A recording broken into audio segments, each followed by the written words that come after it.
Bueno, bienvenidos. Vamos a ir empezando.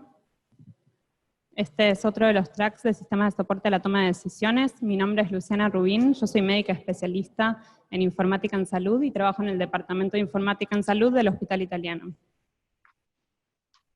Vamos a empezar en honor al tiempo. Hoy les voy a contar algunas cosas. Voy a ir bastante rápido por el tiempo, que hay poquito, pero esperemos que se entienda, sobre qué cosas debemos considerar desde nuestra experiencia del hospital al definir, crear un nuevo sistema de soporte a la toma de decisiones. Levante la mano quien sabe que es un sistema de soporte a la toma de decisiones. Bien. Para homogeneizar conocimiento, vamos a decir rápidamente que un sistema de la toma de decisiones es una herramienta, en general informática, que tiene como objetivo mejorar la calidad de atención. ¿Y cómo hace eso? Ayudando al profesional de la salud o al paciente con información tanto del paciente como del contexto, como de la bibliografía, podríamos decir, o de la literatura o de la evidencia. Acá hay dos lindas definiciones de dos autores medio próceres en la disciplina. Bien, entonces, en general, cuando alguien habla de esto, lo primero que nos imaginamos quizás es una alerta, ¿no? Algo que aparece en la pantalla y nos dice qué hacer. Bueno, hay mucho más. Este es un poquito el programa que vamos a ver en estos 20 minutos, y ahora empezamos con lo que es entonces el antes. Entonces, cuando empezamos y elegimos un tema, decimos, por ejemplo, quiero hacer una alerta para que las mujeres que no tienen mamografía se hagan la mamografía que necesitan. O quiero hacer un programa de seguimiento de insuficiencia renal aguda. O quiero hacer un programa que recuerde a los papás que se vacunen a sus hijos en el portal. Bien, ¿qué es lo que tenemos que considerar? Lo primero, para no reinventar la rueda, es fijarnos qué está pasando en el mundo, ¿sí? ¿Qué existe actualmente? ¿Cómo se hizo? ¿Cómo se evaluó? Y para esto, ¿qué vamos a hacer? Vamos a acudir a la bibliografía. En general hacemos una búsqueda bibliográfica donde vamos a encontrar ya otras experiencias. Y ya ahora nos vamos a meter en lo que son los aspectos organizacionales. ¿Qué es lo que tenemos que entender, saber o preguntar acerca de esto que queremos hacer? ¿Cuál es la relevancia de este recordatorio para mamografía, de este recordatorio para vacunas o de este programa de insuficiencia renal aguda en nuestra institución? Es importante, sucede que este tema no está bien tratado, que no hay un consenso en el hospital o en la clínica o en donde yo esté. ¿Han habido casos centinelas que me digan que tengo que enfocar mis energías hacia ahí y no hacia otro lado? ¿Hay una identificación por parte del comité de calidad del área o de los que monitorean que las cosas estén bien, de que esto es relevante? ¿Qué impacto tiene lo que yo puedo llegar a hacer? ¿Y cómo se está haciendo ahora? Todas estas cosas nos las debemos preguntar, y una buena forma de conocer qué pasa es haciendo una consulta, ya sea bioestadística, analizando datos y entendiendo cuál es nuestra realidad hoy. Otra cosa muy importante a considerar es la gobernanza, ¿sí? Si la propuesta no está alineada con la dirección o con los altos mandos estratégicos, es muy probable que no tenga éxito. Siempre, siempre, siempre tenemos que hablar con el que sería el stakeholder, el que nos viene a pedir o al que le tenemos que ir a pedir, para poder identificar qué procesos existen hoy, quiénes son los actores que intervienen en estos procesos, cuáles son los usuarios finales, ¿sí? El típico ejemplo es que nos cuenta el jefe qué se hace y cómo se hace, y después cuando vamos a hablar con el técnico de medicina transfusional nos dice otra cosa, y ese es el usuario al que queremos impactar y esa es nuestra realidad. ¿Y qué barreras y facilitadores actuales tenemos? Es también, bueno, voy a dejar de decir es importante porque todo es importante, pero identificar el workflow actual, cómo se hacen hoy las cosas, cómo sucede, y eso, conocer a los usuarios finales. Algo útil para esto es ir sí o sí a campo, entender quiénes son, seguirlos, hacer focus groups para ver qué opinan de lo que pasa. Otra técnica es shadowing, o sea, pegarse a alguien una parte del día y entender realmente sus procesos, hacer entrevistas, etc. Necesitamos sí o sí un especialista para contenidos. Podemos o no podemos tener conocimientos en salud, pero vamos a necesitar a alguien que nos defina no solo cómo hay que hacerlo, sino cómo hay que hacerlo en nuestra institución. Y una cosa importante del especialista en contenidos es que así vamos a empezar a involucrar a los que realmente queremos impactar en el proyecto. Con relación a los aspectos técnicos, necesitamos definir y justificar qué población elegimos. En el caso de un sistema de información en salud, necesitamos saber quiénes son los destinatarios del sistema de soporte. Esto que ya hablábamos, entender el workflow, sus horarios, su representación. Si yo quiero saber, por ejemplo, impactar en los enfermeros, tengo que entender que hay enfermeros que trabajan un turno fijo y después hay gente que cubre la guardia y que van a tener comportamientos distintos. Saber cuál es el ámbito en el que yo quiero llegar, porque cada ámbito cuenta con sus particularidades y yo necesito comprenderlas para que después mi intervención funcione. Entender cuáles son los aplicativos sobre los que voy a impactar.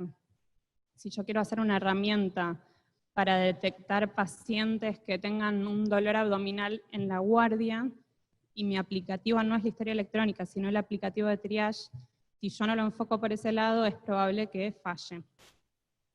Y todo esto es lo que voy a definir buscando a la población blanco sobre la que se busca mejorar un indicador, un proceso, etcétera, ¿sí? ¿Qué es lo que quiero mejorar? La cantidad de consultas por dolor abdominal que se traten en el tiempo adecuado.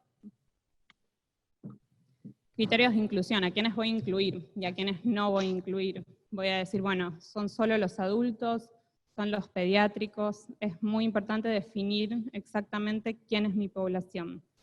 ¿Son las mujeres que tienen criterio para hacerse una mamografía? El input, o sea, ¿qué datos van a alimentar mi sistema de soporte? Y ustedes pensarán datos del paciente, pero no son solo datos del paciente, sino datos del contexto, de vuelta, en qué ámbito se está haciendo, cuál es la especialidad del médico o el enfermero que está accediendo a la historia, y todos los datos estructurados, que ahora lo vamos a ver un poquito más, de lo que es el paciente. ¿Cuál es el trigger? O sea, ¿en qué momento voy a llamar a mi sistema de soporte? Esto va a estar relacionado con el destinatario final que elija, con su workflow, con lo que definí como input, con el tipo de intervención. Por ejemplo, puede estar relacionado con realizar una prescripción, o con abrir la historia clínica, o puede estar relacionado con el tiempo. Yo quiero que cada noche el sistema revise quiénes no se atendieron rápido en la guardia hoy.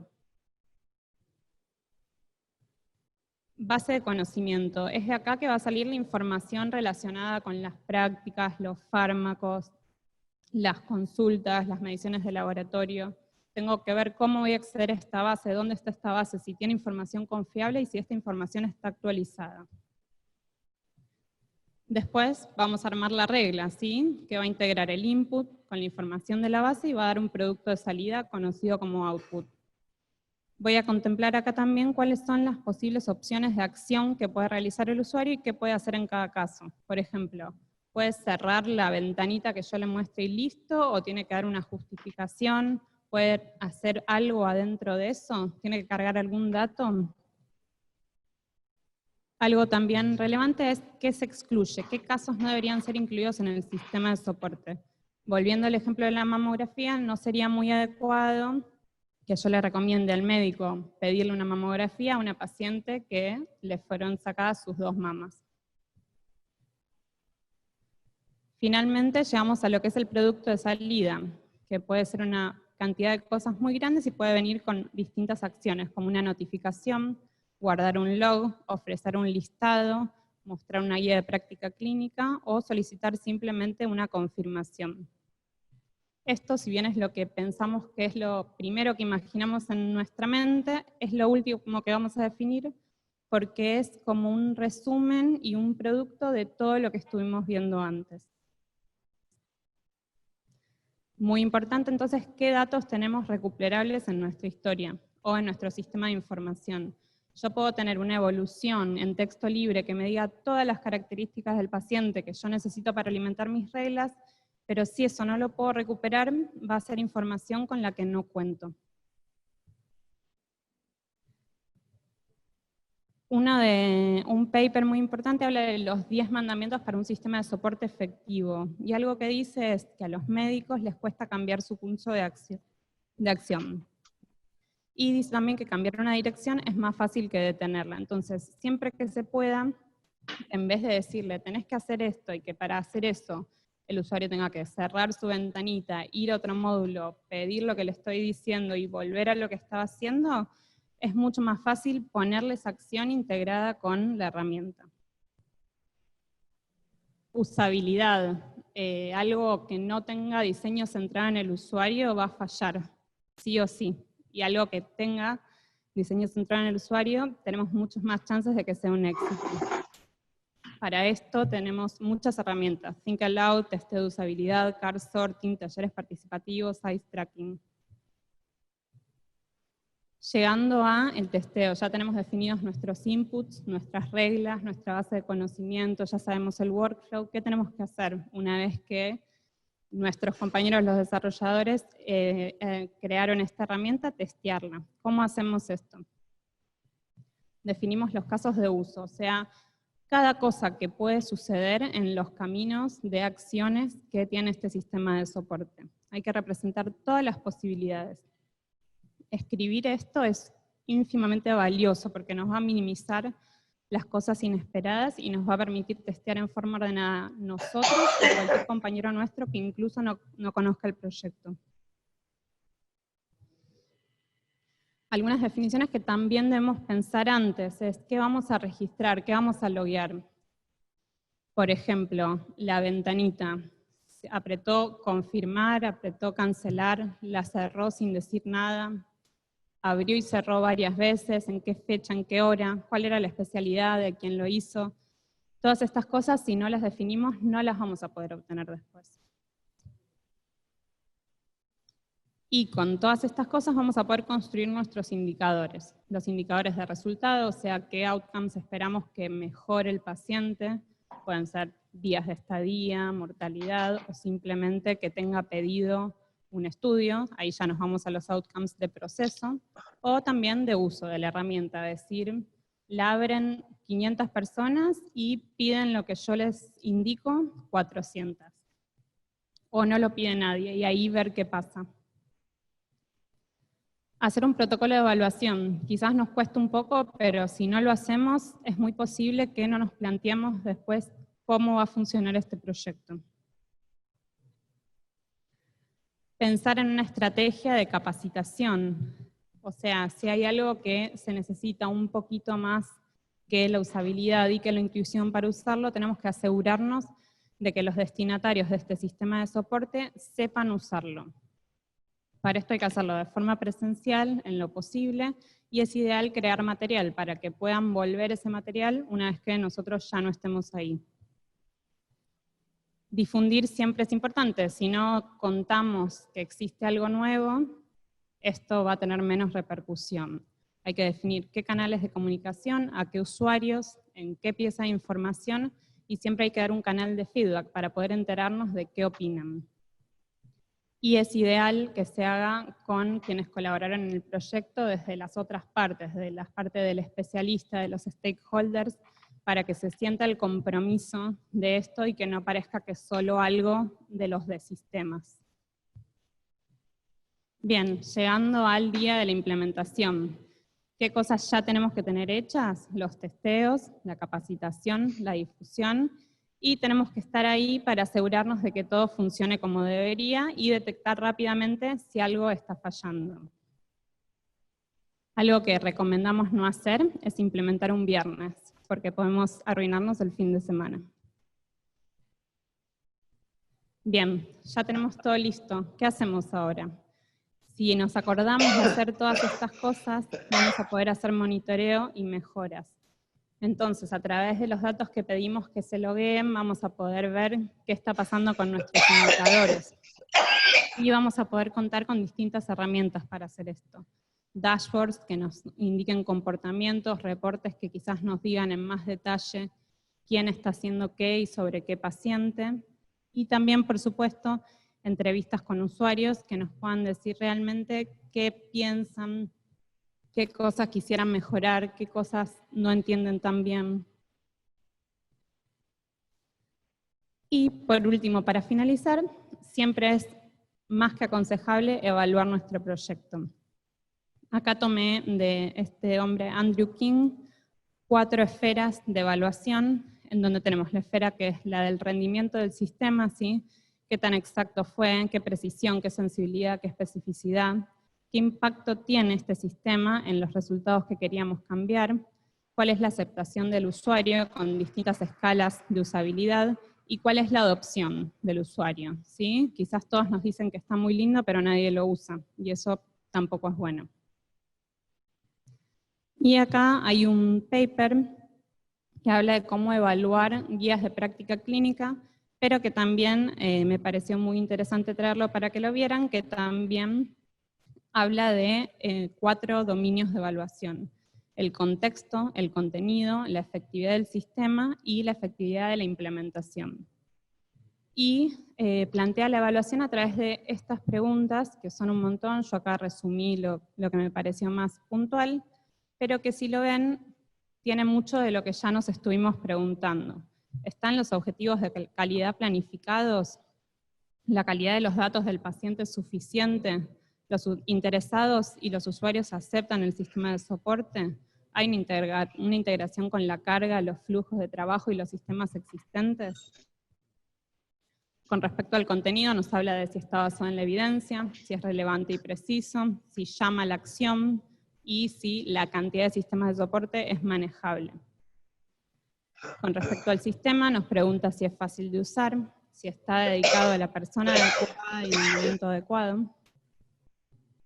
Y con respecto a la implementación, nos habla si la información a los usuarios fue apropiada, si la comunicación, la documentación y los temas de ayuda estaban planteados, si hubo capacitación al usuario, si hubieron barreras y facilitadores, cuáles fueron, cómo fue la implementación, si fue gradual o fue abrupta, y si hay una gobernanza apropiada.